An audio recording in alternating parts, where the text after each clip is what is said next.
आणते? कमरेवरती एक, एका हातात एक, डोक्यावरती एक, आणि डोक्यावरती जो हंडा ठेवलाय त्या हंड्यावरती अजून एक हंडा. बरोबर ना? एवढे हंडे ती स्त्री पाणी घेऊन येऊ शकते. म्हणून सर्वात श्रेष्ठ जर कोण आहे तर ती स्त्री आहे. बघा, रामाला वनवास लागला, पण त्याच बरोबर जी आपली सीतामाई आहे तिने त्यांच्या बरोबर तो वनवास केला.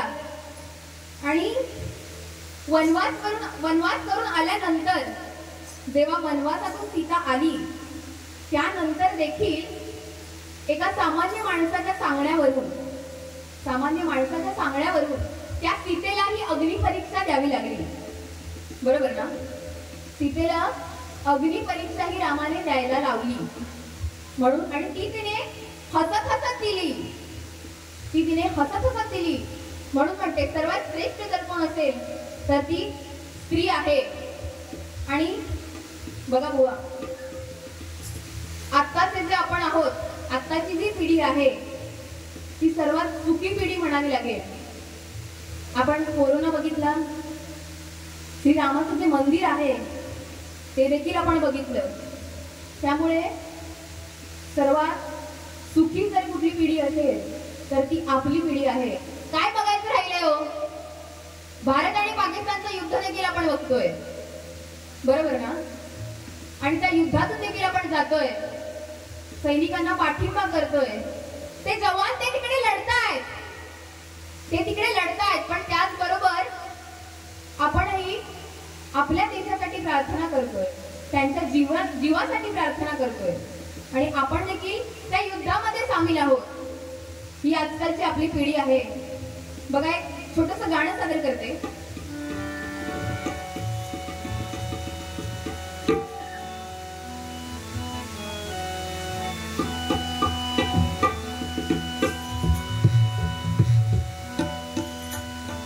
हर घर में वो एक ही नाम, हर घर में वो एक ही नाम, एक ही नारा गूंजेगा, भारत का बच्चा बच्चा जय जय श्री राम बोलेगा, भारत का बच्चा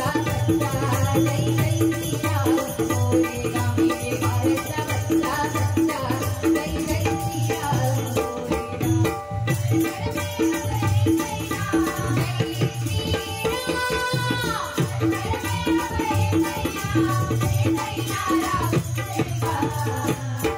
मेरे भारत का बच्चा बच्चा जय जय श्री राम बोलेगा, जय जय श्री राम बोलेगा, मेरे भारत का बच्चा बच्चा जय जय श्री राम बोलेगा. कहाँ राम नाम ने जन्म लिया है, मंदिर वही बनाएंगे, मंदिर वही बनाएंगे, मंदिर वही बनाएंगे. कहाँ राम नाम ने जन्म लिया है, मंदिर वही बनाएंगे, मंदिर वही बनाएंगे, मंदिर वही बनाएंगे. राम नाम का भगवा सारे भारत में लहराएंगे, भारत में लहराएंगे, भारत में लहराएंगे. राम नाम का भगवा सारे भारत में लहराएंगे, भारत में लहराएंगे, भारत में लहराएंगे. राम नाम का पीके प्याला है श्री राम, राम नाम का पीके प्याला राम की धुन में डोलेगा. मेरे भारत का बच्चा बच्चा जय जय श्री राम बोलेगा, मेरे भारत का बच्चा बच्चा जय जय श्री राम बोलेगा, भारत का बच्चा बच्चा जय जय श्री राम बोलेगा. हर घर में वो एक ही नाम, जय श्री राम, हर घर में वो एक ही नाम, एक ही नारा गूंजेगा. भारत का बच्चा बच्चा जय जय श्री राम बोलेगा, भारत का बच्चा बच्चा जय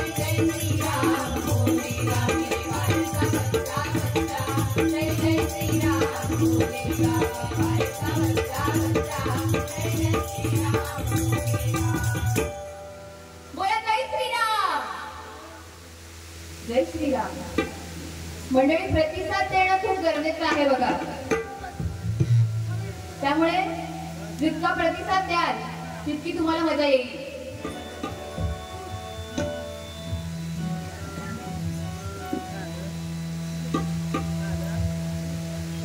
बघा, या गजरामध्ये एक ओळ आहे की मनुजा कर जोड कर वंदन. कर म्हणजे काय, तर हे आपले दोन्ही हात, हे दोन्ही हात जोड आणि परमेश्वराचं नामस्मरण कर. बुवांनी सांगितलं की उत्तुंग असा हरिनामाचा मळा भरलेला आहे, तर या परमेश्वराचं नामस्मरण कर. पण ते कसं कर, तर हे दोन्ही कर जोड आणि परमेश्वराचं नामस्मरण कर. पण आजकालची तरुण पिढी ती आताचा उपयोग कशासाठी करतात, तर तंबाखू मळायला करतात. बरोबर ना? व्यसनाधीनता याकडे थोडी आपली पिढी ही आजकालची गेलेली आहे. असंच एकदा काय होतं, एक छोटा मुलगा माझ्या समोरून जात होता आणि जाता जाता तो एका दुकानावरती थांबला आणि तिथे त्याच्या हातात बघितलं तर एक पुडी होती आणि ती पुडी त्याने हातावरती काढली आणि तो आपले हात मळायला लागला. ती पुडी त्याने हातावरती काढली आणि आपले हात मळायला लागला. तर मी त्या ठिकाणी गेले आणि गेल्यावरती त्या मुलाला विचारलं की हे तू काय करतोय. तर तो मुलगा पटकन म्हणाला की मी तंबाखू खातोय. मी म्हटलं नक्की तंबाखू खातोय. हा, तंबाखू खातोय, कधी कधी गुटखा पण खातो. असं की मोठेपणा सांगण्यासारखं तो मुलगा मला सांगायला लागला की हा, मी तंबाखू खातोय. त्यानंतर मी त्याला म्हणाले की अरे काय तुम्ही एवढ्या लहान वयामध्ये तू तंबाखू खातोय. मी त्याला असं बोलले आणि मी त्याला म्हटलं की तुझ्या बाबांना नाव सांगितलं पाहिजे, मी तुझ्या बाबांना तुझं नाव सांगते. तर तो मुलगा चटकन म्हणाला ठीक आहे, सांगा ना, त्यात काय, तुम्ही सांगा माझ्या बाबांना नाव. आणि तेवढ्यात काय होतं की त्याचे बाबा समोरून नेमके येतात.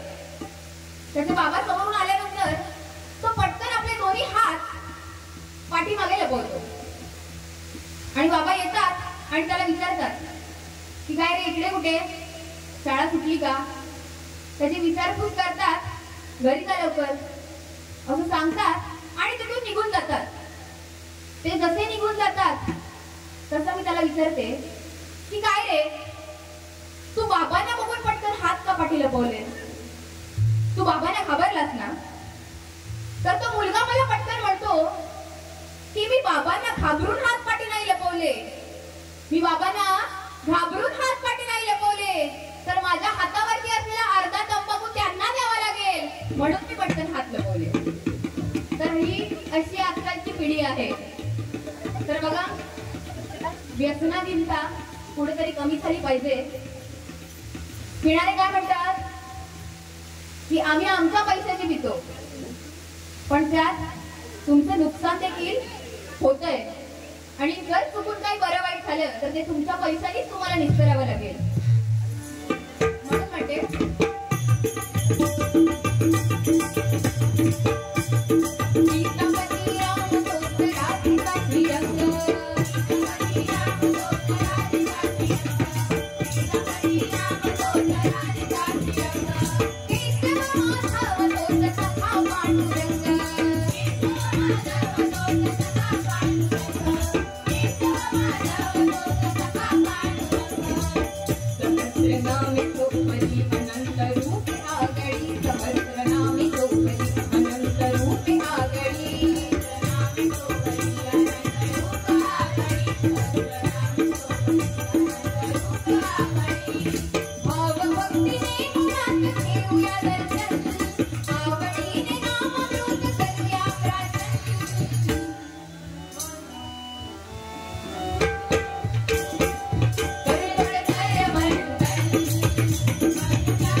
बघा, बुवा कीर्तन करतात आणि सुंदर असं आपल्याला प्रबोधन त्यांच्याकडून ऐकायला मिळू शकतं. आणि खरोखरच शिकण्यासारखं बरंच काही आहे. तुम्हाला शिकण्यासारखं बरंच काही आहे. मी देखील त्यांच्याकडून शिकते. कारण सर्वश्रेष्ठ म्हणजे भजनामध्ये जर सर्वात श्रेष्ठ असतील तर त्या या बुवा आहेत. कारण यांच्यापासूनच आम्ही भजन करायला लागलो. सुरुवात यांनी करून दिलेली आहे. महिला डबलबारी यांनी करून दिलेली आहे. आणि 25 वर्षाचा असा दांडगा अनुभव हा देखील बुवांकडे आहे. फक्त बुवा ते डोलकीच तेवढं बघून घ्या. एक छोटीशी बुवांची गंमत सांगते बघा. आता बुवा आपल्या गावातले आहेत आणि त्यांची एक मैत्रीण होती, ती मुंबईची होती. आणि एकदा काय होतं की ती मैत्रीण बुवांना गावी भेटायला येते. मैत्रीण बुवांना गावी भेटायला येते आणि बुवांच्या घरी जाते. घरी गेल्यावरती ती आपली ओळख करून देते. पण ती आपली ओळख बघा कशी करून देते. शेवटी ती मुंबईची असते. ती सांगते की हे माझे मिस्टर, मी यांची वाईफ आणि हा आमचा बॉय, म्हणजे तो छोटा मुलगा. की हे माझे मिस्टर, मी यांची वाईफ आणि हा आमचा बॉय, अशी ती ओळख करून दिल्याबरोबर आता बुवा आपल्या ग्रामीण गावातल्या म्हटलं, बुवा म्हणतात की अरे बापरे, आता आपल्याला पण आपली ओळख करून द्यायला पाहिजे, नाहीतर ते बरोबर दिसणार नाही. म्हटल्यावर बुवा पण आपली ओळख करून द्यायला सुरुवात करतात. आणि ओळख करता करता त्या काय बोलतात की हे आमचे मीटर, मी यांची वायर आणि हे आमचं बिल, असा बुवा ओळख करून देतात. पण बघा, जरी दिसायला साध्या असल्या तरी एकदम भारी आहे. सांगितलेलं आहे, जसा फुटा दर्शील तसं पीठ निघेल, नाही तरलंच तर मग मी बघून घेईल.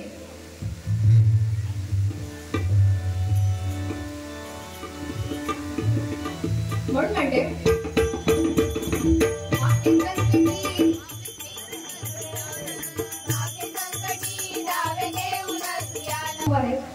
तर बुवा गाणं घेते.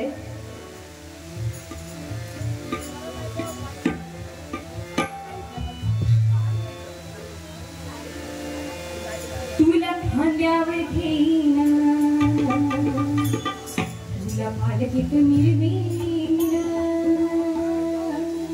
तुला खांद्यावर घेईन, तुला पालखीत मिरवीन, तुला खांद्यावर घेईन, तुला पालखीत मिरवीन.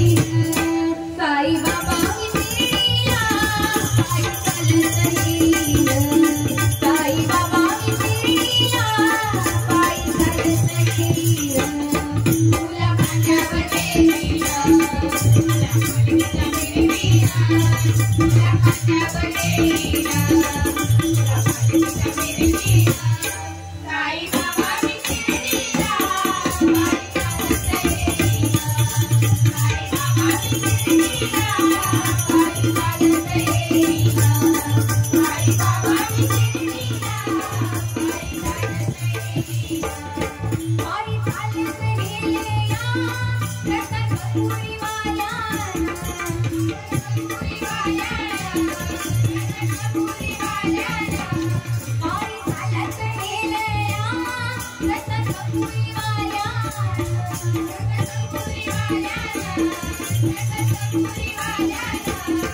आई तुझ्या दर्शनाची मला लागली कहाण, साई तुझ्या दर्शनाची मला लागली कहाण.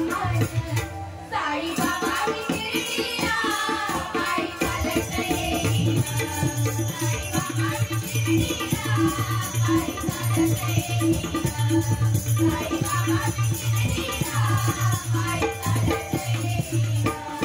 वाटे असते ती वळणाची, आले पायाला ते मोड, आले पायाला ते मोड, आले पायाला ते मोड. वाट असते ती वळणाची, आले पायाला ते मोड, आले पायाला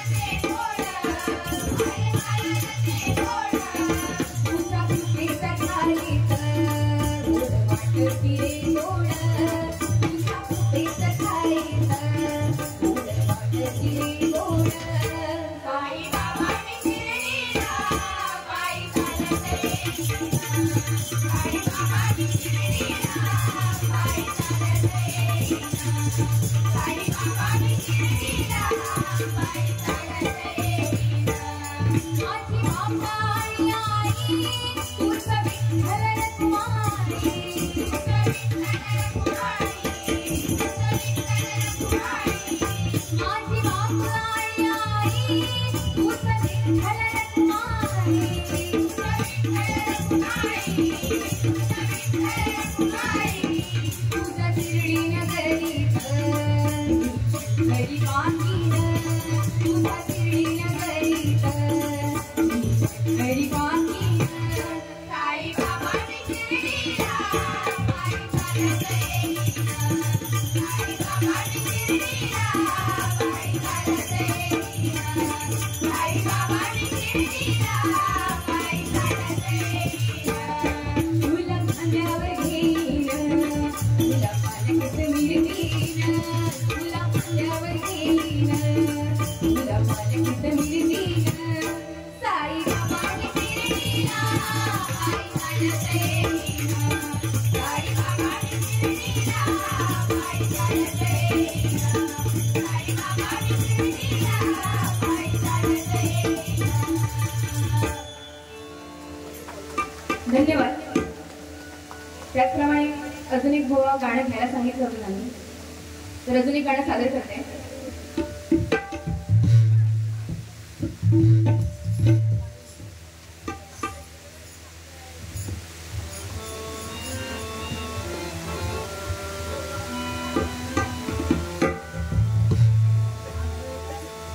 रूप घेऊन म्हाताऱ्याचं राखी बांधूचा मेघराला हसूची तुरीचा राजा गेला बांधूच्या वाड्याला शिवा उतरी मार्तंड मल्हारी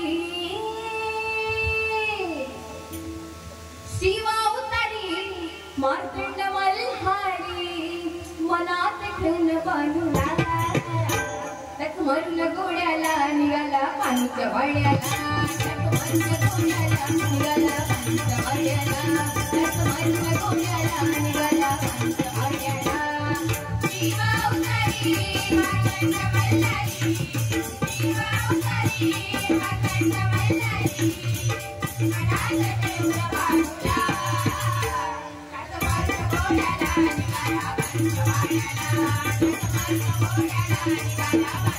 वाड्याला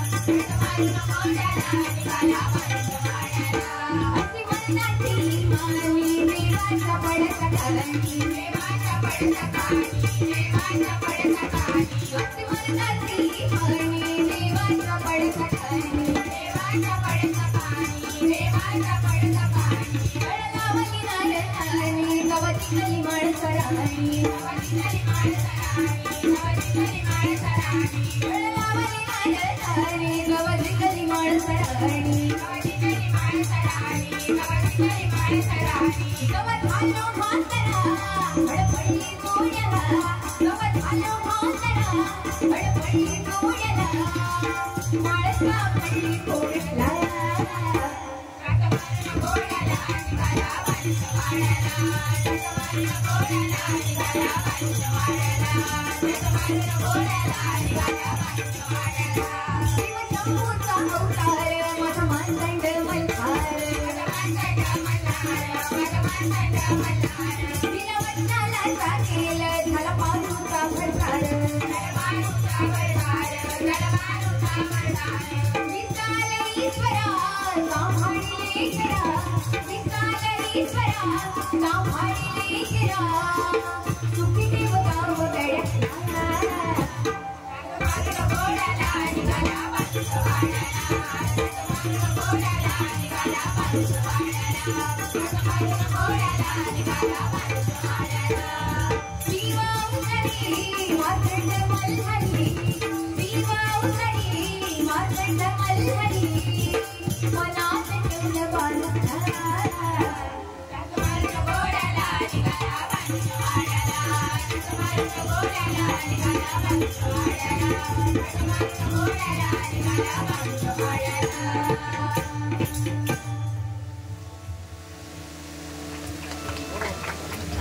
धन्यवाद.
संत गोरा कुंभार. बघा आपली संत परंपरा काय सांगते तर बघा संत गोरा कुंभार हे कुंभार होते आणि यांचा मडकी बनवण्याचा व्यवसाय होता. आणि एकदा काय होतं, परमेश्वराची सेवा करत असताना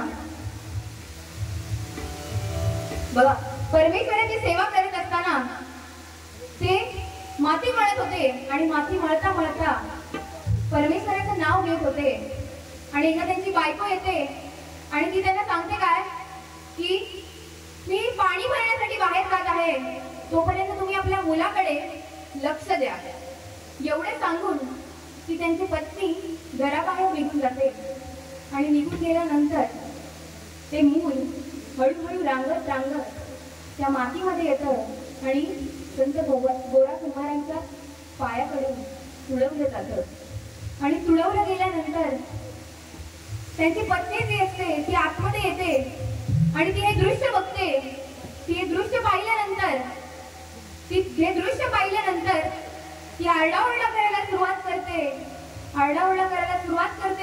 आणि रडायला सुरुवात करते. एवढं झाल्यानंतर संत गोरा कुंभार जे आहेत ते ध्यानातून खडबडून जागे होतात आणि पाहतात तर काय, त्यांनी स्वतःच्या मुलाला पायाखाली तुडवलेलं असतं. हे पाहिल्यानंतर त्या बापाचं काळीज ते थोडंसं विरघळतं आणि हे बघून ते देखील रडायला लागतात. आणि तेवढ्यात ती त्यांची जी पत्नी असते ती संत गोरा कुंभारांना हवं नको ते बोलायला लागते आणि त्याचबरोबर विठ्ठलांना देखील हवं नको ते बोलायला लागते. हे ऐकल्याबरोबर संत गोरा कुंभार काय करतात तर तिच्यावरती हात उचलतात. हात उचलल्याबरोबर शेवटी ती पत्नी ती काय करते बघा, ती संत गोरा कुंभारांना शपथ घालते आणि म्हणते तुम्ही मला स्पर्श केला तर बघा तुम्हाला विठ्ठलाची शपथ आहे. असं बोलल्यानंतर संत गोरा कुंभार त्यांच्या पत्नीला कधीही स्पर्श करत नाही. यानंतर वंश वाढायला पाहिजे, बरोबर ना, वंश वाढायला पाहिजे म्हणून त्यांची पत्नी काय करते तर तिची जी बहीण असते त्या बहिणीसोबत त्यांचा विवाह लावते. आणि विवाह झाल्यानंतर देखील संत गोरा कुंभार जे आहेत ते त्यांच्या बहिणीला देखील म्हणजे त्यांच्या पत्नीच्या बहिणीला देखील कधीही स्पर्श करत नाही. आणि असंच एकदा काय होतं तर ते झोपलेले असतात आणि त्यांच्या दोन्ही ज्या पत्नी आहेत त्या दोन्ही पत्नी त्यांच्या शेजारी येऊन दोन्ही साईडला झोपतात. दोन्ही साईडला झोपल्यानंतर संत गोरा कुंभार जे झोपेमध्ये असतात ते झोपेमध्ये देखील परमेश्वराचं नामस्मरण करत असतात. आणि त्यांना असं वाटतं की साक्षात हा पांडुरंग जो आहे तो आपल्या भेटीला येतोय. म्हणून ते काय करतात तर जे आपले दोन्ही हात आहेत ते दोन्ही हात बाजूला करतात आणि बाजूला केल्याबरोबर त्यांचा स्पर्श, त्यांच्या हाताचा स्पर्श हा त्यांच्या दोन्ही पत्नींना होतो. दोन्ही पत्नींना स्पर्श झाल्याबरोबर त्यांना जाग येते आणि ते पाहतात तर आपला स्पर्श दोन्ही पत्नींना झाला आहे. म्हणून ते जातात आणि आपले दोन्ही हात कापतात. दोन्ही हात कापल्यानंतर शेवटी व्यवसाय आहे मडकी बनवण्याचा. मग हा व्यवसाय करणार असतो, त्यांचा व्यवसाय ठप्प होतो. त्यानंतर एक जोडपं त्यांच्याकडे येतं आणि ते जोडपं आल्यानंतर ते संत गोरा कुंभारांना विचारतं की मी तुमच्याकडे लागेल ते काम करायला तयार आहे, फक्त तुम्ही आम्हाला अन्न आणि निवारा या दोन गोष्टी द्या, बाकीचे लागेल ते काम आम्ही करतो. आणि संत गोरा कुंभार म्हणतात जशी विठ्ठलाची इच्छा. आणि ते जोडप्याला त्यांच्याकडे ठेवून घेतात. ठेवून घेतल्यानंतर त्यांचं काम देखील सुरळीत चालायला लागतं. एवढं झाल्याबरोबर त्या दोघांमधला एक जो पुरुष असतो तो काय म्हणतो की आपण पंढरीच्या वारीला जाऊया. आणि वारीला ते दोघं देखील जातात आणि त्या वारीला गेल्यावरती ते विठ्ठल नामामध्ये तल्लीन होतात. पण बघा पंढरीच्या वारीला जे जातात ते त्यामध्ये सर्वात जास्त संख्या ही वृद्ध माणसांची असते, बरोबर ना? तरुण फार कमी दिसतील आपल्याला, पण जी सर्वात जास्त संख्या असते ती वृद्ध माणसांची असते. आणि ह्यांच्या पायामध्ये ते बळ येतं, ते कोण देतं? तर तो साक्षात पांडुरंग त्यांच्या पायामध्ये बळ देतो आणि ते परमेश्वराचं दर्शन करायला निघतात. आणि अशीच वारी जात असते. परमेश्वराच्या नामामध्ये संत गोरा कुंभार तल्लीन असतात आणि आपल्या दोन्ही हातांनी ते टाळी वाजवण्याचा प्रयत्न करतात. आपल्या दोन्ही हातांनी ते टाळी वाजवण्याचा प्रयत्न करतात आणि पाहतात तर काय, त्यांचे दोन्ही हात हे परत आलेले असतात. याला कर्माचं फळ म्हणतात. म्हणून म्हणते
हे सांगितले चकवा चकवा.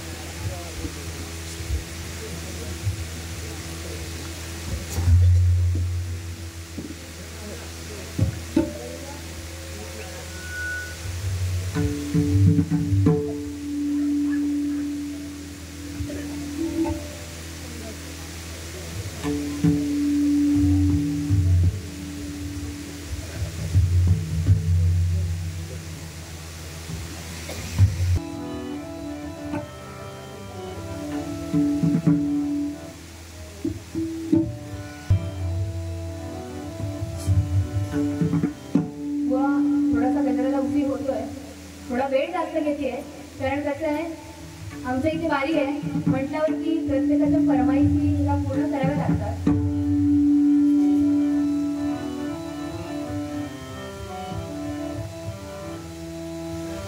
विश्वाचा विश्राम रे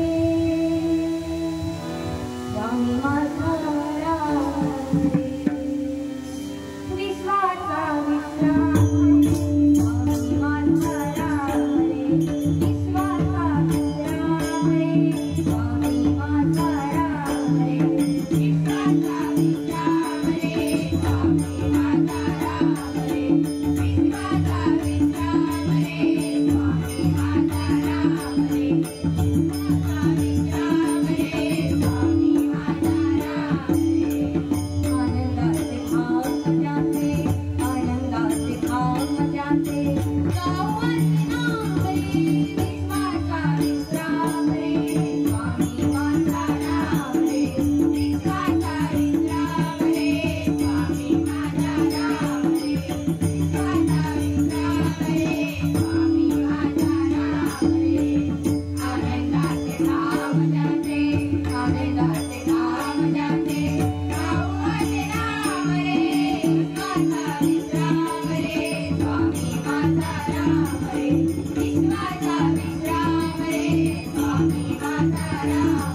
शिवाजी महाराजांवरती बोलायला गेलं तर आजची रात्र आपल्याला कमी पडेल.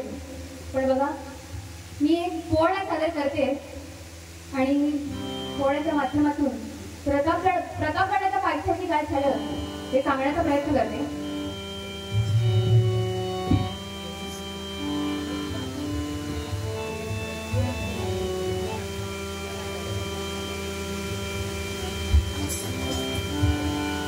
प्रतापगडच्या पायथ्याशी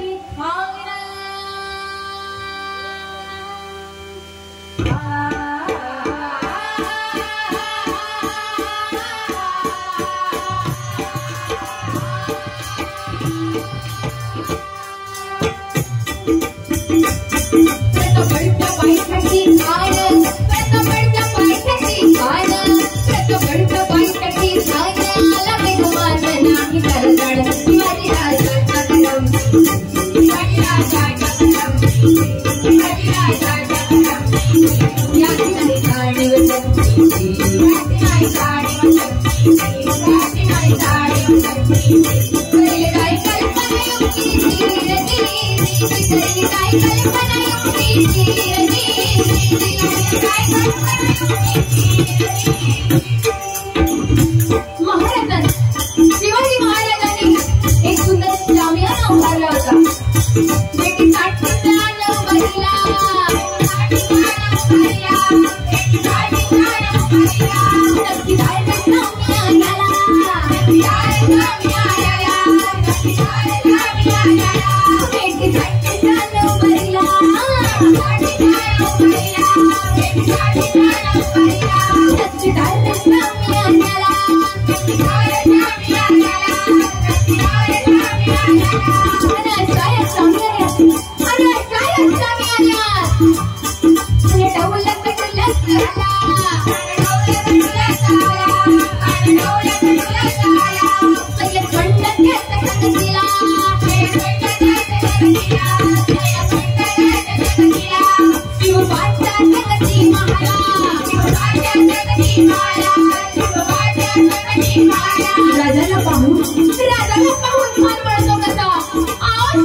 प्रतापगडचे युद्ध झाले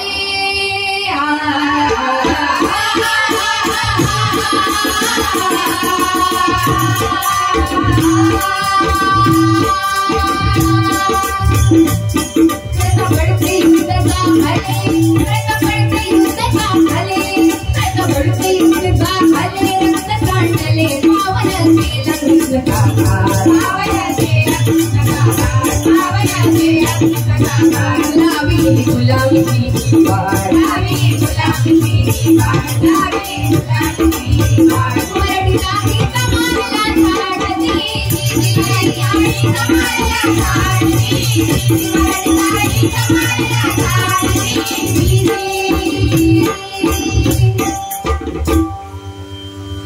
बघा एवढंच म्हणेल कलम नव्हते कायदा नव्हता कलम नव्हते कायदा नव्हता तरीही सुखी होती प्रजा तरीही सुखी होती प्रजा कारण सिंहासन नावाची होता माझा छत्रपती शिवाजी राजा माझा छत्रपती शिवाजी राजा माझा छत्रपती शिवाजी राजा बोले छत्रपती शिवाजी महाराज की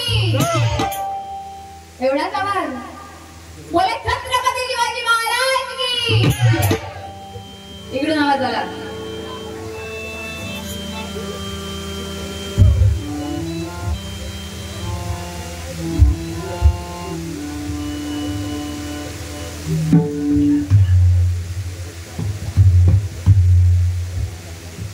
हळूहळू चाला मुखाने स्वामी नाम बोला पायी हळूहळू चाला मुखाने स्वामी नाम बोला पायी हळूहळू